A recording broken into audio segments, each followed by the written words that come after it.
I always suspected my step-siblings were sleeping together, but when I found the masks, the cash, and the gun, I realized their twisted romance was actually a violent crime spree. I guess I should start with the family dynamic, so you understand why I didn't say anything sooner. My mom married my stepdad, Gary, about 5 years ago. I was 20 at the time, finishing up college and living at home to save money. Gary brought two kids into the marriage, Damon, who was 22, and Sasha, who was 21. They aren't blood related to me, obviously, but the kicker is that they are technically step-siblings to each other too, from Gary's previous marriages. But they were raised together since they were toddlers. Gary adopted Sasha when she was barely walking. So in every way that matters, they are brother and sister. They grew up in the same house, shared the same toys, went to the same schools. That's why what happened is so fundamentally messed up. We moved into a big house in the suburbs. It was supposed to be this great new chapter. Gary had money from a contracting business, and my mom was happier than I'd seen her in years. Damon and Sasha were thick as thieves. I thought it was just a close sibling bond at first. They had inside jokes. They would finish each other's sentences. They were always touching. A hand on the shoulder, a lean on the arm. It was weird, but I chalked it up to them being close and me being the outsider. I was the new guy in the family unit. I didn't want to be the one pointing fingers and making things awkward. But then the noises started. My bedroom shares a wall with Damon's room. Sasha's room is across the hall. At first it was just murmuring late at night. I figured that they were just hanging out, playing video games or whatever. But then the murmuring turned into other sounds. Rhythmic thumping against the wall, stifled groans, the kind of sounds you can't mistake for anything else. I remember lying in bed the first night I heard it clearly, staring at the ceiling, trying to rationalize it. Maybe he had a girl over? But I hadn't seen anyone come in. The next morning I watched them at breakfast. Sasha was wearing one of Damon's oversized t-shirts. They were sharing a plate of eggs. Damon had a scratch on his neck. I felt sick. I didn't want to believe it. It felt like a violation of the laws of nature or something. I convinced myself I was crazy. I told myself I was hearing things. Or maybe Damon was just watching explicit movies with the volume up too loud. But it kept happening. 3 or 4 times a week, Sasha would go to bed early, and 10 minutes later, I'd hear her door creak open and shut, followed by the soft click of Damon's door, then the giggling, then the silence, then the noises. I started avoiding them. I couldn't look them in the eye. It made family dinners excruciating. Gary and my mom were totally oblivious. They thought it was sweet how well the kids got along. They'd say things like, "It's so nice that Damon and Sasha support each other." I wanted to vomit into my mashed potatoes. I felt like I was holding onto a grenade that would blow the whole family apart if I pulled the pin. So I kept my mouth shut. I just put on noise-canceling headphones at night and tried to focus on finishing my degree so I could move out. About 6 months into living there, things shifted. The dynamic changed from just weirdly sexual to something manic. They started staying out all night. They'd come home at 4 a.m., wired, eyes wide, smelling like sweat and adrenaline. They stopped caring about hiding the noise. They were loud, aggressive. It sounded like they were fighting and hooking up at the same time. And they started having money, real money. Damon worked part-time at a warehouse, and Sasha was a hostess at a restaurant. Neither of them should have been able to afford the stuff they were bringing home. Designer watches, new phones. Sasha came home with a diamond bracelet that looked like it cost more than my car. When Gary asked about it, she said it was a fake she got off a street vendor. But I know jewelry. I worked at a pawn shop for a summer. That thing was real. One night I came home early from a shift at the library.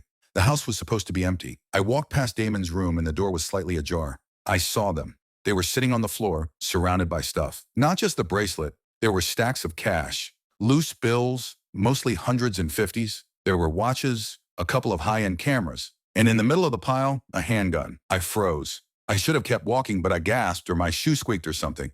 Both of their heads snapped up. They didn't look scared. They looked feral. Damon's eyes were blown out, pupils huge. Sasha just smirked. She didn't try to cover anything up. She just reached over and put her hand on Damon's knee. "Hey, Marcus," Damon said. His voice was calm, too calm. "You didn't see anything." "Is that a gun?" I asked, my voice shaking. "Where did you get all this?" "It's an investment," Sasha said, her voice like honey. She stood up and walked over to the door. She was wearing lingerie under an open trench coat. It was such a bizarre, movie-like image that my brain couldn't process it. "We're entrepreneurs, Marcus. We take opportunities. You're robbing people," I whispered. Damon laughed. He picked up the gun and spun it on his finger. "We're taking from people who have too much. It's a victimless crime. Insurance covers it. Everyone wins. You need to get rid of it," I said. "If Gary finds out," "Gary won't find out," Sasha cut in, her face hardening. She stepped close to me, invading my personal space. She smelled like expensive perfume and gunpowder. "And you aren't going to tell him, because if you do, we'll tell him about the stash of weed in your closet. We'll tell him you've been stealing from his wallet. We'll make up whatever we need to make sure you're the one who gets kicked out. It was a bluff. I didn't have weed, and I never stole. But the look in her eyes told me she would burn the house down to protect their secret. I backed down. I went to my room and locked the door. That night, the noises from their room were louder than ever. It sounded like a celebration. For the next few months, I was living in a war zone. I watched the news obsessively.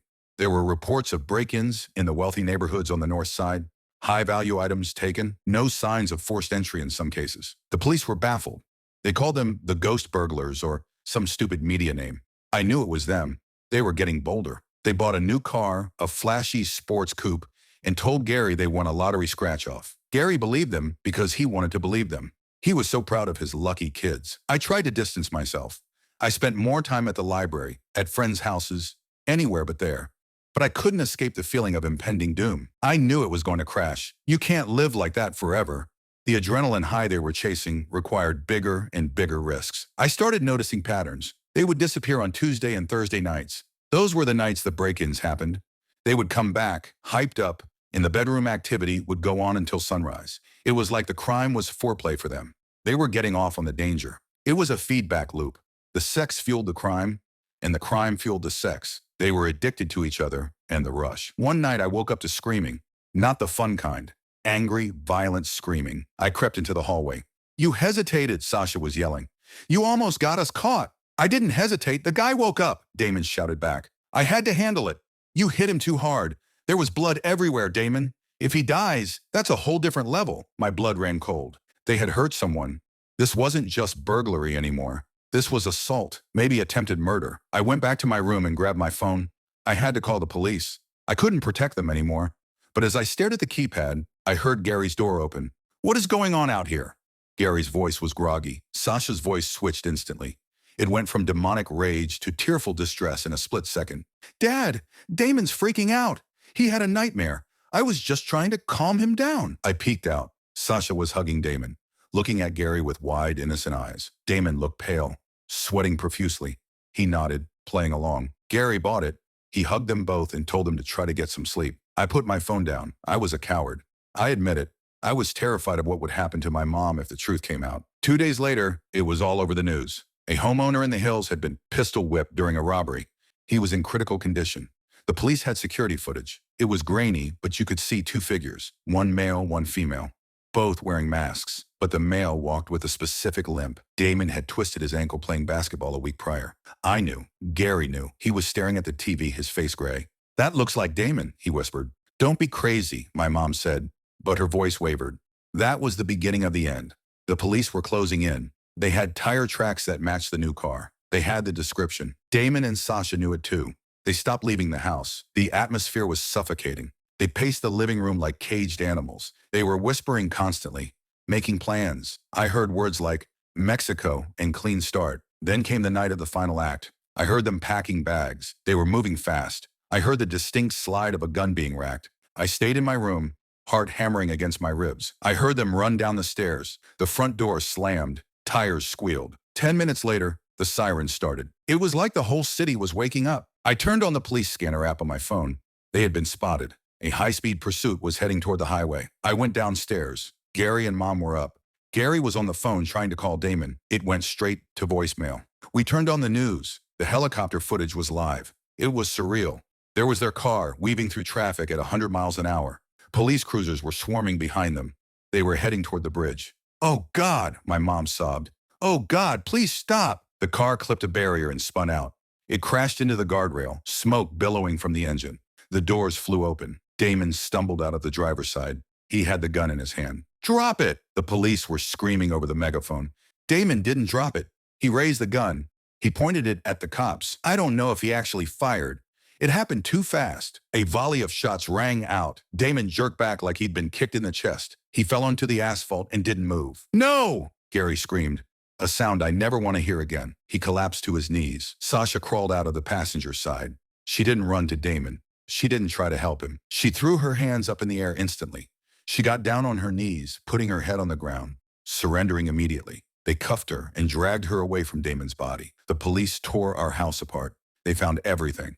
The stash in the floorboards, the stolen goods in the attic, the journals Sasha kept. which I didn't know about until later. Sasha's defense strategy was immediate and vicious. She claimed she was a victim. She said Damon was abusive, that he forced her into a relationship, forced her to commit the crimes. She claimed she was terrified for her life the whole time. She played the battered woman card hard. She cried on the stand.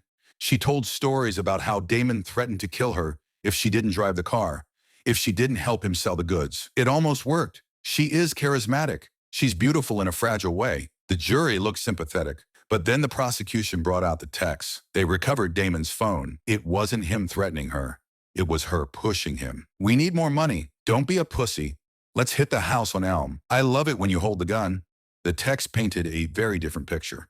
She wasn't a victim. She was the architect. She was the one scouting the locations. She was the one fencing the items online. Damon was just the muscle.